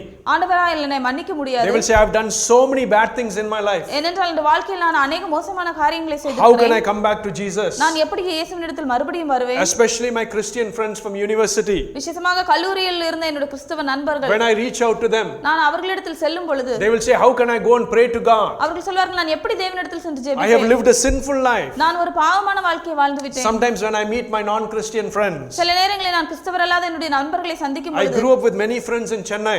நான் சென்னையிலே अनेक நண்பர்களோடு சேர்ந்து வளர்ந்தேன். I knew the kind of life those boys lived. அந்த நண்பர்கள் வாழ்ந்த வாழ்க்கையின் காரியங்கள் எனக்கு தெரியும். Sometimes when I go before God, I thank God for separating me from them. சில நேரங்களில் நான் ஆண்டவருடைய சமூகத்தில் செல்லும் பொழுது ஆண்டவருக்கு நன்றி செலுத்துவேன். என்னை ஆண்டவர் அவர் அதன் மத்தியிலிருந்து பிரித்தெடுத்தார். Because I know for certain if I had continued growing up with those boys, my life would have been something different. கண்டிப்பாக எனக்கு தெரியும், நானும் அந்தேலே இருந்திருந்தேனால் என் வாழ்க்கை வித்தியாசமாக இருந்திருக்கும். When I was 16 years old, நான் 16 வயதாக இருக்கும் பொழுது God took me away from Chennai. ஆண்டவர் என்னை சென்னையிலிருந்து வெளியே He கொண்டு took me வந்தார். very far away from my friends. என்னுடைய நண்பர்களிடத்திலிருந்து என்னை வெளியே தூரமான இடத்திற்கு If கொண்டு He சென்றார். didn't do that in my life, ஆண்டவர் அதை என்னுடைய வாழ்க்கையில் செய்ய முடியும் if I had என்றார். ended up spending in my education in Chennai, நான் ஒருவேளை என்னுடைய படிப்பை நான் சென்னையில் my படித்திருப்பேன் life would என்றால் have been a different course. என்னுடைய வாழ்க்கை முழுவதும் வித்தியாசமாக When I இருந்திருக்கும். go back to those friends, நான் அந்த நண்பர்களிடத்தில் மீண்டுமாக செல்லும் பொழுது they will say, I have done this atrocity in my life. அவர்கள் சொல்வார்கள், என்னுடைய வாழ்க்கையில் நான் இந்த மோசமான காரியங்களை செய்திருக்கிறேன் என்று. How will I come to your Jesus? நான் எப்படி உன்னுடைய ஆண்டவரிடத்திற்கு வர How will முடியும் I என்று. come and stand before your Jesus? நான் எப்படி உன்னுடைய இயேசுவுக்கு முன்பாக வந்து நிற்க முடியும் என்று. When I was in university, நான் கல்லூரியில் இருக்கும் பொழுது I will go back to Chennai during my holidays. நான் சென்னைக்கு என்னுடைய விடுமுறை நாட்களில் I was செல்வேன். telling Madan, நான் சொன்னது போல Madan, from Arani I will drive a two-wheeler to Chennai to meet my friends. நான் ஆரணியிலிருந்து இருசக்கர வாகனத்தில் சென்னைக்கு என்னுடைய நண்பர்களை பார்க்க Because Madan செல்வேன். is from that part of the world. ஏனென்றால் மதன் அந்த பகுதியிலிருந்து வந்தவர். When I go to meet my friends, நான் என்னுடைய நண்பர்களை சந்திக்க போகும் பொழுது one thing that I will do is this. நான் ஒரு காரியம் நான் செய்வது என்னவென்றால் இது, I will take them for the Tuesday meetings. நான் அவர்களை செவ்வாய்க்கிழமை கூட்டத்திற்கு அழைத்து That செல்வேன். is the meetings where I was redeemed by God. அப்படிப்பட்ட ஒரு கூட்டத்தில் தான் நான் தேவனால் When I விடுவிக்கப்பட்டேன். try to take my friends for the Tuesday meeting, நான் அங்கே செவ்வாய்க்கிழமை கூட்டத்திற்கு என்னுடைய நண்பர்களை அழைக்க முயற்சி செய்யும் they பொழுது will say, if I come for those Tuesday meeting, அவர்கள் சொல்வார்கள், நான் அந்த செவ்வாய்க்கிழமை கூட்டத்திற்கு வரும் பொழுது Brother John will call me out. என்னை ஜான் அவர்கள் கூப்பிடுவார். He was a man of God. When you go to pray, he will tell your life as it is. So அவர் ஒரு தேவ மனிதர், அவரிடத்தில் ஜெபிக்க வருகிறவர்களுக்கு அவருடைய வாழ்க்கையை அப்படியே சொல்வார். These boys will be afraid. எனவே அந்த இளைஞர்கள் மிகவும் பயத்தோடு Because இருந்தார்கள். they were afraid of all the things they had done in their life. ஏனால் அவர்கள் வாழ்க்கையில் அவர்கள் செய்த எல்லா காரியங்களையும் குறித்து அவர்கள் பயத்தோடு இருந்தார்கள். Sometimes they'll come with me for those meetings. அவர்கள் சில நேரங்களில் என்னோடு அந்த கூட்டத்திற்கு வருவார்கள். They will be with me in the meeting. என்னோடு அவர்கள் அந்த கூட்டத்தில் இருப்பார்கள். They won't come for the final prayer. ஆனால் அவர்கள் கடைசி ஜெபத்திற்கு வர They மாட்டார்கள். literally won't come for the final prayer. அவர்கள் அந்த கண்டிப்பாக அந்த கடைசி ஜெபத்திற்கு They வர will be மாட்டார்கள். terrified. அவர்கள் மிகவும் பயமடைவார்கள். Because they are terrified that God will speak to them in an unkind way. ஏனென்றால் அவர்கள் நினைத்துக் கொண்டார்கள் ஆண்டவர் எங்களோடு இரக்கமற்ற விதத்திலே பேசுவார் என்று. But there have been moments in those times ஆனால் அந்த நாட்களிலும் சில நேரங்கள் when I forced and taken my friends for prayer. நான் கட்டாயப்படுத்தி என்னுடைய நண்பர்களை அந்த ஜெபத்திற்கு அழைத்து And when God speaks to those friends, ஆண்டவர் அந்த நண்பர்களோடு பேசினார். they will cry their hearts out. அவர்கள் இருதயத்திலிருந்து அழுது ஜெபித்தார்கள். God will point out the mistakes that they made in their life. ஆண்டவர் அவருடைய வாழ்க்கையில் செய்த தவறுகளை சுட்டி காண்பித்தார். But God will immediately reassure them and say that he loves them.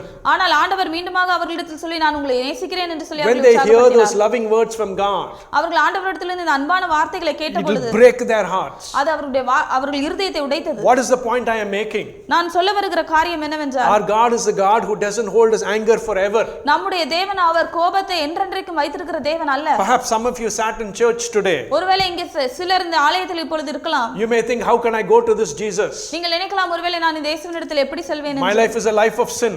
என்னுடைய வாழ்க்கை ஒரு பாவம் நிறைந்த வாழ்க்கை. My life is a life which I live not according to what God wants me to do.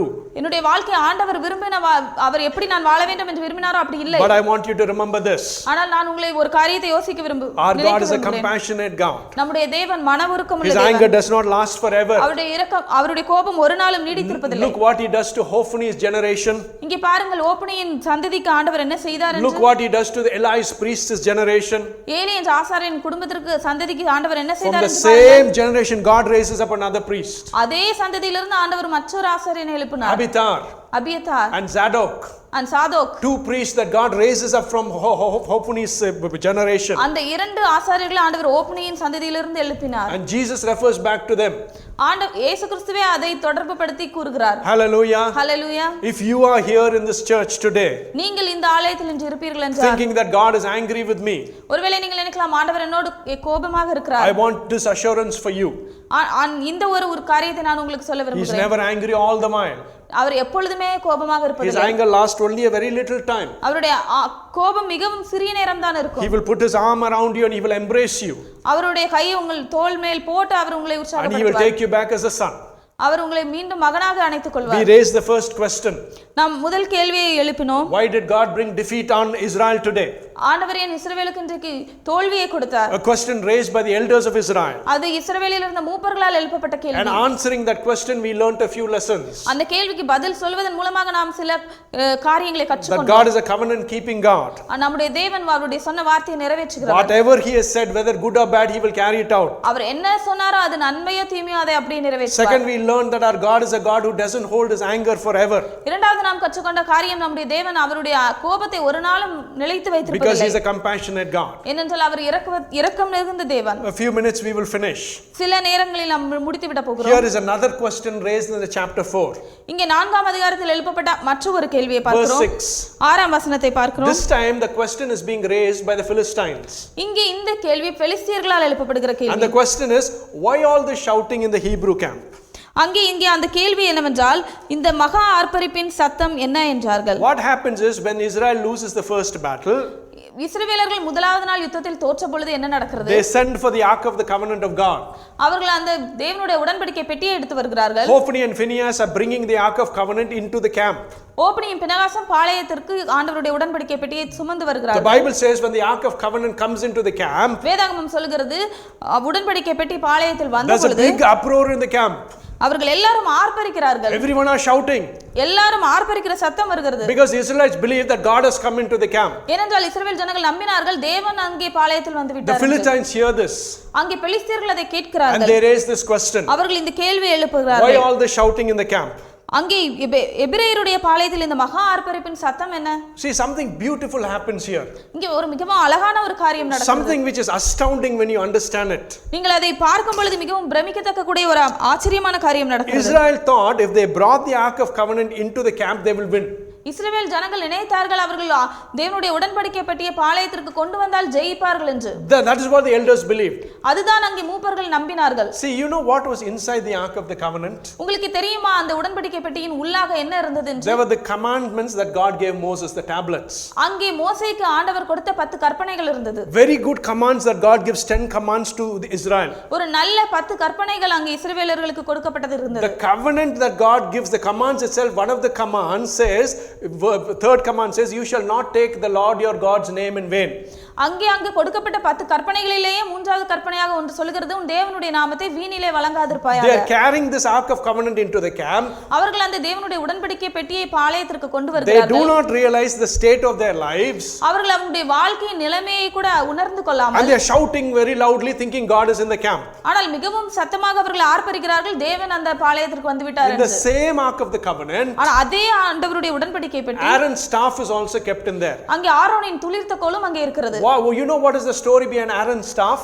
உங்களுக்கு தெரியுமா ஆரோனின் துளிர்த்த கோலுக்கு பின்பாக இருந்த கதை என்ன என்று? When Korah rises up against Aaron, அங்கே கோரா ஆரோனுக்கு விரோதமாக எழும்பும் பொழுது saying, who are you to give me instructions? அங்கே அவர் சொல்லுகிறார், நீ யார் எங்களுக்கு உபதேசிக்கிறதற்கு? God says, all of you go and take a stem. ஆண்டவர் சொல்கிறார், நீங்கள் ஒவ்வொருவரும் போய் ஒரு கோலை Whose எடுத்துக்கொள்ளுங்கள். stem buds, he is my true priest. அங்கே யாருடைய கோல் துளிக்கிறதோ அவர்தான் என்னுடைய ஆசாரியன். Aaron's staff buds. அங்கே ஆரோனின் கோல் துளித்தது. And God establishes that Aaron is his priest. அங்கே ஆண்டவர் ஒரு முடிவுக்கு சொல்கிறார், ஆரோன் தான் அங்கே ஆசாரியன் We என்று. saw in the last Sunday, the previous Sunday, நாம் போன வாரங்களிலே பார்த்தோம், Eli descends from Aaron. Eli ஆரோனின் சந்ததியிலிருந்து The வருகிறார். God who established the priesthood of Aaron ஆண்டவர் அங்கே ஆரோனின் சந்ததியை உருவாக்குனவர். so zealously, அவர் மிகவும் வைராக்கியமாக the people who come in that lineage, அந்த சந்ததியிலிருந்து வந்த ஜனங்கள், Eli becomes a sinful man. அங்கே வந்த ஏலி ஒரு பாவமுள்ள His மனிதனாக 2 இருக்கிறார். sons are carrying the ark of covenant into the camp. அவருடைய 2 குமாரர்களும் தேவனுடைய உடன்படிக்கை பெட்டியை In that, பாளையத்திற்கு கொண்டு in that வருகிறார்கள். ark of covenant, Aaron's staff is there. அந்த உடன்படிக்கை பெட்டிக்குள்ளாக ஆரோனின் துளிர்த்த கோல் இருக்கிறது. They very well know their calling. அவர்களுக்கு எல்லாருக்கும் தெரியும் அவருடைய அழைப்பு என்ன என்று. How God gave them that holy calling. ஆண்டவர் அந்த பரிசுத்த அழைப்பை அவர்களுக்கு எவ்வாறு கொடுத்தார் But என்று what was தெரியும். the state of these 2 men? ஆனால் இந்த 2 மனிதர்களின் நிலை என்ன? Sinful state. பாவமான வாழ்க்கை. They are carrying the ark of the covenant, but they do not realize what is inside it. அவர்கள் அந்த உடன்படிக்கை பெட்டியை சுமந்து கொண்டு வருகிறார்கள், ஆனால் அதன் உள்ளே இருப்பது என்ன என்பதை உணரவில்லை. What is the third thing in the ark of the covenant? அதிலே மூன்றாவது காரியம் உள்ளே என்ன இருந்தது? There is a bottle of manna in it. அங்கே மன்னா வைக்கப்பட்ட பொற்பாத்திரம் And இருந்தது. what did manna signify? அங்கே மன்னா எதை குறிக்கிறது? God tells Moses, take a portion and keep it forever, ஆண்டவர் மோசே இடத்தில் சொல்கிறார், மன்னா கொஞ்சத்தை எடுத்து நீ உள்ளே அதை எப்பொழுதுமே வைத்து விடு என்று. so that Israel will know that I will provide for them for all the time. எனவே இஸ்ரவேல் ஜனங்களுக்கு தெரியும் நான் அவர்களை எப்பொழுதும் போஷிப்பேன் என்று. Picture this. இதை நீங்கள் பாருங்கள். The 2 priests of God are carrying the ark of covenant into the camp. 2 ஆசாரியர்கள் தேவனுடைய உடன்படிக்கை பெட்டியை பாளையத்திற்கு எடுத்துக்கொண்டு But they வருகிறார்கள். fail to see the truth and the essence. ஆனால் அவர்கள் அதன் உண்மையையும் அதன் சாராம்சத்தையும் உணர்ந்து கொள்ள தவறிவிட்டார்கள். The very things in the ark of covenant were a reminder to Israel. அங்கே உடன்படிக்கை பெட்டியில் இருந்த காரியங்கள் இஸ்ரவேலர்களுக்கு ஞாபகக்குறியாக இருக்கிறது. But Israel did not know that. ஆனால் இஸ்ரவேல் ஜனங்கள் அதை அறிந்து கொள்ளவில்லை. You know who knew about the God of Israel? உங்களுக்கு தெரியுமா இஸ்ரவேல் ஜனங்களின் தேவனை குறித்து யார் அறிந்தார் In என்று? chapter 4 the Bible says 4ஆம் அதிகாரத்தில் வேதாகமம் the சொல்கிறது, Philistines knew who the God was. அங்கே பெலிஸ்தியர்களுக்கு தெரிகிறது யார் தேவன் என்று. Let me read that verse for you. அந்த வசனத்தை நான் உங்களுக்காக வாசிக்கிறேன். Chapter 4 verse 8. 4ஆம் அதிகாரம் 8ஆம் A வசனம். beautiful verse. ஒரு அழகான வசனம். This is the Philistines saying it. இதுதான் பெலிஸ்தியர்கள் சொல்கிறார்கள், Woe to us. ஐயோ அந்த மகத்துவமான Who will deliver us from the hands of these mighty gods? அந்த மகத்துவமான தேவர்களின் கைக்கு நம்மை தப்புவிப்பவர் யார்? And listen what they say. அங்கே சொல்வதை கவனியுங்கள். They are the gods that struck the Egyptians எகிப்தியரை சகலவித வாதைகளினாலும் வனாந்திரத்தில் அடித்த தேவர்கள் with plagues in the இவர்கள்தானே? desert. இவர்கள் தானே. See, the Philistines are recognizing who that God is. அங்கே பெலிஸ்தியர்கள் அறிந்து கொண்டார்கள் தேவன் யார் என்று. When they bring the ark of covenant into the camp, அங்கே உடன்படிக்கை பெட்டியை அவர்கள் பாளையத்திற்கு கொண்டு when there is வந்தபோது an uproar, அங்கே ஒரு ஆர்ப்பரிப்பின் the சத்தம். Philistines hear that uproar பெலிஸ்தியர்கள் அந்த ஆர்ப்பரிப்பின் சத்தத்தை and they கேட்கிறார்கள். ask why the shouting in the Hebrew camp. அவர்கள் கேட்கிறார்கள், அங்கே எபிரேயருடைய பாளையத்தில் வருகிற மகா ஆர்ப்பரிப்பின் சத்தம் என்ன? Someone tells them the God of Israel has come to the camp. யாரோ ஒருவர் சொல்கிறார், அங்கே இஸ்ரவேலின் தேவன் அங்கே பாளையத்திற்கு Immediately they are வந்திருக்கிறார். உடனே அவர்கள் பயமடைகிறார்கள். They say, oh, those gods are the gods who rescued those people from Egypt. அங்கே சொல்கிறார், ஓ இவர்களுடைய தேவன் தான் அவர்களை எகிப்தியர்களின் கையிலிருந்து விடுதலையாக்கினார். But God's own people did not know that. ஆனால் தேவனுடைய அவருடைய சொந்த ஜனங்கள் அதை அறிந்து கொள்ளவில்லை. When Israel is defeated in the first battle, அங்கே இஸ்ரவேலர்கள் முதலாவது நாள் யுத்தத்தில் தோற்ற பொழுது Israel makes a solution. அங்கே இஸ்ரவேலர்களே ஒரு முடிவுக்கு வந்து They விடுகிறார்கள். want to bring the ark of covenant into the camp. அவர்கள் உடன்படிக்கை பெட்டியை பாளையத்திற்கு கொண்டு வர I விரும்பினார்கள். don't know how many of you have seen the movie The Raiders of the Lost Ark. அந்த பிரைடர்ஸ் ஆஃப் தி லாஸ்ட் ஆர்க்ங்கற படத்தை நீங்க எத்தனை பேர் பார்த்திருக்கீங்கன்னு எனக்கு Very தெரியல. famous movie in the 1970s. அது ஒரு மிகவும் பிரசித்தி பெற்ற ஒரு 1970ஸ்ல உள்ள ஒரு movie. It is a movie that talks about the Ark of the Covenant. So அந்த ஒரு படத்துல வந்து ஆசரிப்பு கூடாரத்துல உள்ள உடன்படிக்கை பெட்டியை குறித்து People go searching for the Ark of the Covenant. அங்க ஜனங்கள் உடன்படிக்கை பெட்டியை தேடி செல்கிறார்கள். In that movie, the Germans are the villains. So அந்த படத்திலே வந்து ஜெர்மன் மக்கள் வந்து அதுல வந்து வில்லனாக The இருக்கிறார்கள். Germans want to find the Ark of the Covenant அங்க ஜெர்மானியர்கள் வந்து உடன்படிக்கை பெட்டியை கண்டுபிடிக்க because விரும்புகிறார்கள். they want to use it as a weapon. ஏனென்றால் அவர்கள் அதை ஒரு ஆயுதமாக உபயோகப்படுத்த That is the விரும்பினார்கள். storyline of that movie. அதுதான் அந்த படத்தின் கதை. They are searching for the Ark of Covenant. அவர்கள் உடன்படிக்கை பெட்டியை தேடுகிறார்கள். They think that there is some kind of a power in the Ark of the Covenant. அவர்கள் நினைக்கிறார்கள் அந்த உடன்படிக்கை பெட்டியில் ஒரு வல்லமை இருக்கிறது. And they go searching after it. அதனாலே அவர்கள் அதை தேடி செல்கிறார்கள். Exactly the same thing here in chapter 4 the elders of Israel do. அதுதான் இங்கே இஸ்ரவேலின் மூப்பர்கள் அந்த காலத்தில் செய்தார்கள். They think that that Ark of Covenant is a weapon they can use against the Philistines. அவர்கள் நினைக்கிறார்கள் அந்த உடன்படிக்கை பெட்டியை ஒரு ஆயுதமாக பெலிஸ்தியர்களுக்கு அகைன்ஸ்டாக உபயோகப்படுத்தலாம் என்று. When Hophni and Phinehas were carrying the Ark of Covenant into the camp of God, அங்கே ஓப்னியும் பினகாசும் பாளையத்திற்கு தேவனுடைய உடன்படிக்கை பெட்டியை சுமந்து கொண்டு they வருகிறார்கள். were the heroes of that day. அவர்கள் அங்கே அந்த நாளிலே ஹீரோவாக இருக்கிறார்கள். Everyone was shouting around them. எல்லாரும் அவர்களை சுற்றி ஆர்ப்பரிக்கிறார்கள். Hophni and Phinehas might have thought, oh, we are bringing a solution into the camp. ஓப்னியும் பினகாசும் நினைக்கிறார்கள், ஓ நாம் ஒரு நல்ல ஒரு முடிவை கொண்டு வந்து விட்டோம் But என்று. they did not realize that they were coming into the camp because God wanted to carry out in their lives what he said. ஆனால் அவர்கள் அதை ஒரு நாளும் உணர்ந்து கொள்ளவில்லை. ஆண்டவர் என்ன அவங்களுடைய வாழ்க்கையில செய்ய விரும்பினார், அதனால தான் அவர்களை பாளையத்திற்கு They கொண்டு wanted to வந்தார். use the Ark of Covenant to get a victory that day. அவர்கள் உடன்படிக்கை பெட்டியை கொண்டு வந்து அதன் மூலமாக ஜெயத்தை பெற்றுக் கொள்ளலாம் அன்றைக்கு My brothers and நினைத்தார்கள். sisters in Christ, கிறிஸ்துவுக்குள் பிரியமான சகோதர there is a சகோதரிகளே, beautiful verse in the Bible which says வேதாகமத்திலே உள்ள ஒரு மிகவும் அழகான ஒரு காரியம் இவ்வாறு that our சொல்கிறது. God is a roaring lion. நம்முடைய தேவன் ஒரு கர்ஜிக்கிற சிங்கம். But what these people in Israel did, they thought they can put the lion in a box and close it. ஆனால் இங்கே இஸ்ரவேல் ஜனங்கள் என்ன நினைத்தார்கள், அவர்கள் சிங்கத்தை எடுத்து ஒரு பெட்டியில வைத்து மூடிவிடலாம் என்று. See, our God is not a God who can be contained in a box. நம்முடைய தேவன் ஒரு பெட்டிக்குள்ளே அடைக்கப்பட்டு வைக்கப்படுகிற ஒரு தேவன் அல்ல. God will not serve our purpose for our egos. ஆண்டவர் நம்முடைய சுயநலத்திற்காகவும் நம்முடைய தேவைகளுக்காகவும் செயல்படுகிறவர் Because அல்ல. that is what they were doing there. அதுதான் அவர்கள் அங்கே செய்தார்கள். They thought they can encompass God in a box and take him wherever they wanted. அவர்கள் நினைத்தார்கள் ஆண்டவரை எடுத்து ஒரு பெட்டிக்குள்ளே போட்டு அவர்கள் நினைத்த இடத்திற்கு கொண்டு செல்லலாம் என்று. No man can control God. ஆனால் ஒரு மனிதனும் தேவனை கட்டுப்படுத்த No முடியாது. matter what office they are in, they cannot control God. எவ்வளவு பெரிய மனிதராக இருந்தாலும் அவர்கள் ஆண்டவரை கட்டுப்படுத்த Hophni முடியாது. and Phinehas thought that they could control God and take him into the camp. ஓப்னியும் பினகாசும் நினைத்தார்கள் அவர்கள் தேவனை கட்டுப்படுத்தி அதை பாளையத்திற்கு அவரை கொண்டு வரலாம் என்று. That is all the background. அதுதான் அதன் பின்னணி. But what does it mean to you and me today? ஆனால் உங்களுக்கும் இன்றைக்கும் எனக்கும் இது கூறுகிற காரியம் இன்றைக்கு என்ன? I have a question for you. நான் உங்களுக்கு ஒரு கேள்வியை வைத்திருக்கிறேன். How many times in our Christian life கிறிஸ்தவ வாழ்க்கையில் நாம் எத்தனை தடவை we use God like a tool?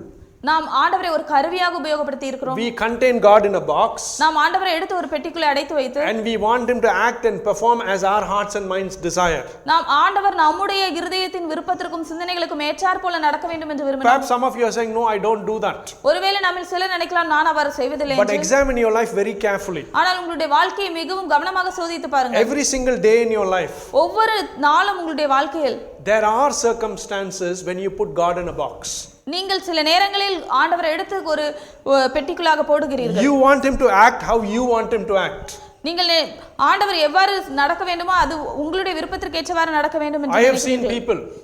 நான் சில ஜனங்களை பார்த்திருக்கிறேன். And perhaps you too would have seen people. நீங்க கூட அப்படி ஜனங்களை பார்த்திருக்கலாம். They are determined that they want something. அவர்கள் முடிவெடுப்பார்கள் கண்டிப்பா எனக்கு இது வேணும் என்று. They determine that this is the right thing for them. அவர்கள் முடிவு எடுத்து விடுவார்கள் இதுதான் எனக்கு சரியானது என்று. Time after time after time they will go to God and continually keep asking him for that. பல நேரம் தொடர்ச்சியாக அவர்கள் ஆண்டவரிடத்தில் தொடர்ந்து சென்று அதை குறித்தே கேட்பார்கள். Many a times in our prayer there is one statement that we all fail to do. நம்முடைய ஜெபத்தில் अनेक நேரங்களில் ஒரு வார்த்தையை நாம் சொல்ல மறந்து விடுகிறோம். It is a very important statement that we must make in our prayer. அது ஒரு முக்கியமான வாக்கியம் நம்முடைய ஜெபத்தில் நாம் சொல்ல வேண்டியது. Lord, in accordance to your will may it be done. ஆண்டவரே உம்முடைய சித்தத்தின்படி ஆக கடவது. See, Jesus uses the same words. இயேசு அதைதான் சொல்லி ஜெபித்தார். He asks the heavenly Father for things. அவர் பரலோக தேவனிடத்தில் காரியங்களுக்காக ஜெபித்தார். But he says, Lord, according to your plan and purpose may it be done. அவர் சொல்கிறார் பிதாவே உம்முடைய சித்தத்தின்படி ஆக கடவது. How many of you today, எத்தனை பேர் இன்றைக்கு when you go and pray to God, நீங்கள் ஆண்டவரிடத்தில் சென்று ஜெபிக்கும் பொழுது whatever your prayer is, உங்களுடைய ஜெபம் எதுவாக இருந்தாலும் you are willing to say, Lord, I need this. நீங்கள் ஆண்டவரிடத்தில் சொல்வதற்கு ஆண்டவரே எனக்கு இது வேண்டும் என்று, I want this, Lord. எனக்கு இது எனக்கு தேவை என்று, I think this is the most important thing for me, Lord. நான் நினைக்கிறேன் இது என்னுடைய வாழ்க்கையில் மிகவும் முக்கியமானது ஆண்டவரே. I think this is the solution I need, Lord. ஆண்டவரே இதுதான் எனக்கு தேவையான முடிவு ஆண்டவரே. But we do not say that, Lord, give it to me only if it is your will. ஆனால் நாம் ஒருபோதும் சொல்வதில்லை ஆண்டவரே இது எனக்கு தாரும் உமக்கு சித்தமானால் என்று. How many of you are doing that in your life today? எத்தனை பேர் இன்றைக்கு உங்களுடைய வாழ்க்கையில் இவ்வாறு செய்கிறீர்கள்? Because when you do that, ஏனென்றால் நீங்கள் அதை செய்யும் பொழுது you are containing God in a box. நீங்கள் ஆண்டவரே ஒரு பெட்டிக்குள்ளாக அடைத்து வைக்கிறீர்கள். You know who he is. உங்களுக்கு தெரியும் அவர் யார் என்று. You know he is a mighty God. உங்களுக்கு தெரியும் அவர் வல்லமையான தேவன் என்று. Hophni and Phinehas also thought the same thing. ஓப்னியும் பினகாசும் அதை தான் நினைத்தார்கள். But they thought they could use God according to their purposes. அவர்கள் நினைத்தார்கள் அவர்களுடைய விருப்பத்திற்கு ஏற்றாற்போல் தேவனை பயன்படுத்தலாம் என்று. No, my friend. இல்லை நண்பர்களே. That is not how it is. அது அவ்வாறாக இல்லை. Here's another example. இங்கே மற்றொரு உதாரணம். How many of you have got Bible verses on your walls? எத்தனை பேர் உங்களுடைய வீடுகளிலே வேதாகம வசனத்தை சுவரிலே I வைத்திருக்கிறீர்கள்? want you to go home today. இன்றைக்கு நீங்கள் வீட்டிற்கு செல்ல வேண்டும் என்று நான் Every விரும்புகிறேன். Bible verse that you have on the wall, ஒவ்வொரு உங்கள் சுவரில் இருக்கிற ஒவ்வொரு or வசனமும், maybe it is a sticker on your Bible, ஒருவேளை ஒரு ஸ்டிக்கராக இருக்கலாம் உங்கள் வேதாகமத்தில் or உள்ளது. maybe it is a bookmark with a Bible verse like I have in my Bible. ஒருவேளை நீங்கள் வேதாகமத்துக்குள்ளாக வைத்திருக்கிற புக்மார்க்காக இருக்கலாம். I want you to pick one or two verses. நீங்க ஏதாவது ஒன்னு ரெண்டு வசனங்களை எடுக்க நான் விரும்புறேன். And then I want you to find that verse in the Bible. நீங்கள் அந்த வசனத்தை வேதாகமத்தில் எங்கே இருக்கிறது என்று நான் கண்டுபிடிக்க And விரும்புகிறேன். I want you to read the whole chapter that verse is in. அதுக்கப்புறம் நீங்க அந்த வசனம் இருக்கிற அந்த முழு அதிகாரத்தையும் வாசிக்க வேண்டும் என்று நான் You catch விரும்புகிறேன். what I am saying? நான் சொல்கிறதை நீங்கள் Find a கண்டுபிடிக்கிறீர்களா? Bible verse in your home. So அந்த ஒரு வசனத்தை நீங்க போய் கண்டுபிடிங்க. உங்க வீட்ல Identify where it is in the Bible. அது வேதாகமத்தில் எங்கே இருக்கிறது என்று கண்டுபிடியுங்கள். Read the whole chapter. அந்த அதிகாரம் முழுவதையும் வாசியுங்கள். Then ask yourself a question. Then உங்களிடத்துல நீங்க ஒரு கேள்வியை கேளுங்க. This அப்புறம் Bible verse, is it being applicable to me how I understand it?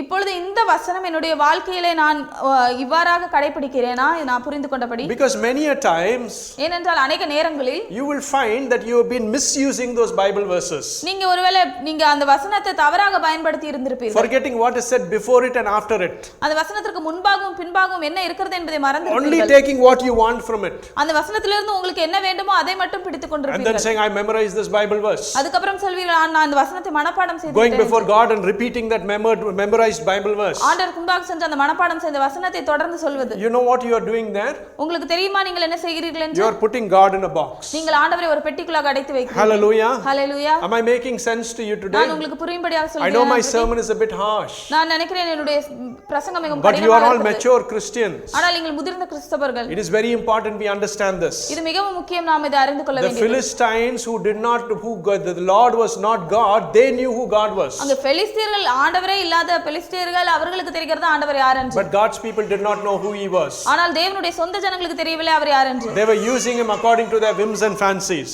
ஆனால் அவர்களுடைய சொந்த விருப்பத்திற்கு ஏற்றாற்போல ஆண்டவரை உபயோகப்படுத்தினார்கள். My brothers and sisters in Christ, கிறிஸ்துவுக்குள் பிரியமான சகோதர we look சகோதரிகளே, very briefly at chapter 4. நாம் அந்த 4ஆம் அதிகாரத்தை மிகவும் சுருக்கமாக பார்த்தோம். It is packed with so much of truth.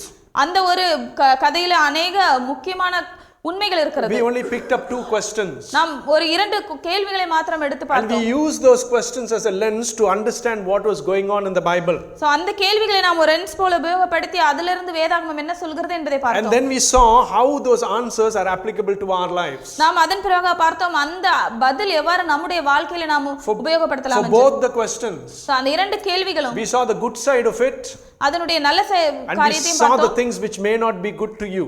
அதிலே நாம் பார்த்தோம் உங்களுக்கு நல்லது இல்லாத காரியங்கள் எதுவாக இருக்கலாம் When என்று. we read the Bible, நாம் வேதாகமத்தை வாசிக்கும் yes, it பொழுது is very good to follow those stories, ஆமா நான் அந்த கதைகளை வாசிக்கிறது but உண்மைதான். sometimes we miss some very important points. ஆனால் சில நேரங்களில் நாம் முக்கியமான சில காரியங்களை தவற விடுகிறோம். Hopefully I brought those points up to you this afternoon. நான் நினைக்கிறேன் அதை உங்களுடைய சிந்தனைக்கு நான் அதை கொண்டு வந்தேன் என்று. If at all you don't remember anything today, ஒருவேளை இன்றைக்கு நீங்க எதையும் ஞாபகத்துல வைக்கவில்லை என்றால் remember the 2 questions we raised. அந்த நம்ம இன்னைக்கு பார்த்த அந்த 2 கேள்விகளை மனசுல Why did வைத்துக்கொள்ளுங்க. God bring defeat in us today?